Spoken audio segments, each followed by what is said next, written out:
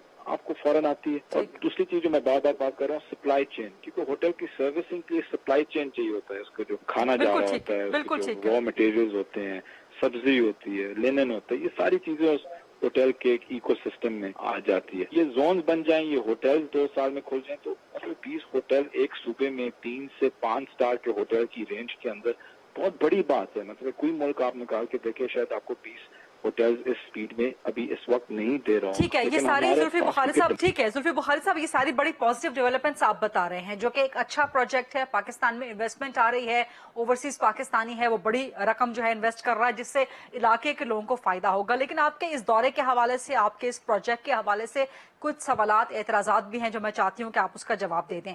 پہلا اعتراض سوال تو آپ پہ یہ آیا کہ آپ کا یہ ذاتی نوعیت کا دورہ تھا جس پہ سرکاری ایکسپینسز لگے. تو آپ نے اس دورے پہ سرکاری ایکسپینڈیچر کیا یا پرسنل ایکسپینسز آئے وہ بتا دیں. پھر آپ نے ہیلی شاید اس میں سرکاری جو ہے وہ استعمال کیا. پھر اعتراض یہ بھی آیا کہ وہ جو ایک لیٹر لکھا گیا کہ پروٹوکول دیا جائے اس میں گلگت بلتستان مینشن کیا ہوا تھا جبکہ چترال خیبر پختونخوا کا تھا.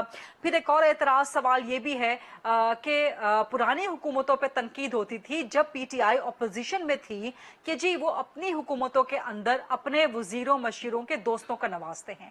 تو اگر پی ٹی آئی خود گورنمنٹ میں آ کے وہی کام کر رہی ہے then where is the difference. اس کے علاوہ ایک سوال اعتراض یہ بھی ہے کہ یہ جو سارا پروسیجر ہو رہا ہے چترال میں چیزوں کا, اس میں کوئی سرکاری طریقہ کار اڈاپٹ نہیں کیا جا رہا, کوئی رولز اینڈ ریگولیشنز اڈاپٹ نہیں کیے جا رہے. آپ ان تمام سوالات اعتراضات کے جواب دے دیں. مطلب بڑے اسٹوپڈ سے اعتراضات ہیں معذرت کے ساتھ. یہ میں لندن جاتا ہوں تو وہاں ایک وہ یہاں پھر وہی 2-3 بلیک میلر ٹائپ جو ہوتے ہیں وہ شروع ہو جاتے ہیں کہ جی بھاگ گئے, فرار ہو گیا. مطلب اوورسیز کی منسٹری اوورسیز جا رہی ہے تو وہ بھی اعتراض. دوسری چیز یہ کہ جہاں تک ابھی جو چترال کا 1-2 ہی نہیں کیے تھے, یہ سلیم جو بھی ان کا نام ہے ان نے اور کلاسرا نے, وہ بھی بچپنا تھا ان کا. آئی ڈونٹ تھنک ان کو کوئی علم ہے کسی چیز کا زیادہ. جو انور امان صاحب ہیں ان نے کچھ کراچی سے اپنا جہاز بک کیے, انوائس ہے ان کے پاس, انہیں پیسے دی ان کی کمپنی نے, اور انہیں راستے میں مجھے پک کیا اور لے کے گئے اور واپس چھوڑے. اس میں گورنمنٹ کی ایکسپینس کہاں آتی ہے مجھے نہیں پتا. میں بالکل پرسنل ایکسپینس ہے, نہ میں ہیلی کاپٹر سے گیا اور نہ میرے پاس کوئی ہیلی کاپٹر ہے, نہ گورنمنٹ کا کوئی چیز استعمال کی ہے میں نے وہاں جانے کے لیے ہیلی کاپٹر یا ایسے. تو یہ سب مطلب اگر سیدھی بات کروں سب کا سب جھوٹ. مطلب ہے کہ جھوٹ پھیلانے. مجھے سوال تو یہ ہونا چاہیے کہ ان چند صحافیوں کے چند ہی ہیں, 3-4 ہی یہ بلیک میلر ٹائپ گروپ ہے, ان کو پاکستان کی ترقی سے درد کیوں ہے اتنا مجھے نہیں سمجھ آتی. سوال تو ایکچولی ان سے آپ کو پوچھنا چاہیے کہ پاکستان میں ایک بندہ لے کے آ رہا ہے پیسے, $30 ملین لے کے آ رہا ہے, 5 اسٹار ہوٹل کھول رہا ہے, آپ کو تکلیف کیوں ہوتی ہے پاکستان کی ترقی کی؟ پوچھنا تو یہ چاہیے. زلفی تو ایک بائی پروڈکٹ ہے نا اس کا. جہاں تک آپ کی بات کے دوستوں کو دیکھیں, میں ایک اوورسیز کو ریپرزینٹ کرتا ہوں. میرا کام یہ ہے کہ اوورسیز جو آئیں ان کو فیسیلیٹیٹ کریں. فیسیلیٹیٹ کیا کریں کہ ان کو دکھائیں کہ Pakistan is open for business. ہم بزنس مین کو دنیا سے جو بھی حصے کا ہو, میں جانتا ہوں یا نہ جانتا ہوں, ہمارا کام ہی ایز اے گورنمنٹ دکھانے کے لیے کہ پاکستان ابھی کھل گیا ہے بزنس کے لیے اور آئیں انویسٹ کریں. اب اگر وہ ڈیم کھول رہا ہو, اگر وہ کوئی موٹر وے بنا رہا ہو یا کچھ بنا رہا ہو اپنا کسی اور منسٹری کے ریلیٹڈ, ضروری ہے کہ اس منسٹری کا ریلیٹڈ منسٹر اس کو سپورٹ دیں. اگر اس کا زمین اس کی پرائیویٹ, پیسے جو لگ رہے ہیں ہوٹل بنانے کے لیے پرائیویٹ, تو اس میں تکلیف دہ کون سی بات ہے؟ کیا ہم نے کوئی CDA کی یا کسی ڈیولپمنٹ اتھارٹی کی زمین لے کے ان کو دی ہے غیر قانونی طریقے سے جیسے یہ لوگ دیتے تھے, یا خواجہ آصف یا ان لوگوں کے سعد رفیق کی طرح ہمارے کوئی شیئرز تھے اس کے اندر کہ ان کو کوئی اعتراض ہو؟ تو جب زمین ان کی، پیسے ان کے، تو حکومت کا کام ہے. میں آپ کو یہ بھی بتا دوں کہ انگلینڈ میں یا انڈیا میں یا دبئی میں جو بھی بڑے بزنس مین آ کے بزنس کرتے ہیں تو پوری گورنمنٹ ان کے ساتھ کھڑی ہوتی ہے، ریبن کٹنگ کرتی ہے، ان کو بلاتی ہے. مجھے یاد ہے کہ ڈینمارک، ناروے میں ایک اپولو ٹائرز ہے، انڈین کمپنی ہے، بلکہ وہ انڈیا وہاں گئے تھے، کچھ $200 ملین انہوں نے انویسٹ کیا تھا ناروے میں. انہوں نے پورا جو ان کا نیشنل برج ہے ناروے کا، ان کا لوگو لگایا ہوا تھا، اس کے اوپر لائٹ اپ کیا ہوا تھا ان کے لیے، انڈیا کا فلیگ لگایا ہوا تھا ناروے کے اندر، کیونکہ یہ باہر سے انویسٹمنٹ آ رہی. کیونکہ آپ انویسٹمنٹ کو انوائٹ کرتے ہیں. مطلب کہ اگر یہ چیز ہوتی کہ میرا $1 بھی کچھ ہوتا اس ہوٹل میں تو شاید کوئی بات ہوتی. لیکن اگین میں پوچھنے کی بات یہ کرتا ہوں کہ ان صحافیوں کو جو یہ 3-4 ہی ہیں، میں سب کو بالکل نہیں ہرگز نہیں کہہ رہا، لیکن جو یہ 2-3 ہیں ان سے پوچھو کہ ان کو پاکستان کی ترقی سے کیا. یار میرے سے آپ کو مسئلہ ہے، ٹھیک ہے، پاکستان کی ترقی سے کیوں آپ کو مسئلہ ہے؟ مطلب ہم سب پاکستانی، آپ کو تو دعا کرنی چاہیے اس بندے کے لیے اور اس کا شکریہ ادا کرنا چاہیے. اوپر سے آپ ایسے مطلب میں تو بڑا ڈسہارٹنڈ ہوتا ہوں ان کو دیکھ کے کہ یا تو ان کو ٹویٹ کرنی چاہیے تھی جی ویلکم ٹو پاکستان انور علی صاحب، انور امان صاحب، بہت شکریہ آپ کا، یہ وہ ہر چیز، وی کانٹ ویٹ کہ یہ کھلے گا، ہم آئیں گے. انسٹیڈ آپ اس بندے کو، وہ بیچارے نے پیسے دے کے جہاز ہائر کیا ہے، غلطی سے بیچارہ مجھے اپنے 2-3 اور کے جو امریکہ سے آئے ہوئے ہیں دوستوں کو ساتھ لے گیا ہے، اور اوپر سے یہ 3-4 اس چیز میں لگ جاتے ہیں. ٹھیک ہے، بہت بہت شکریہ زلفی بخاری صاحب. یہ تھا آج کا programme. I'll see you coming week. اللہ حافظ.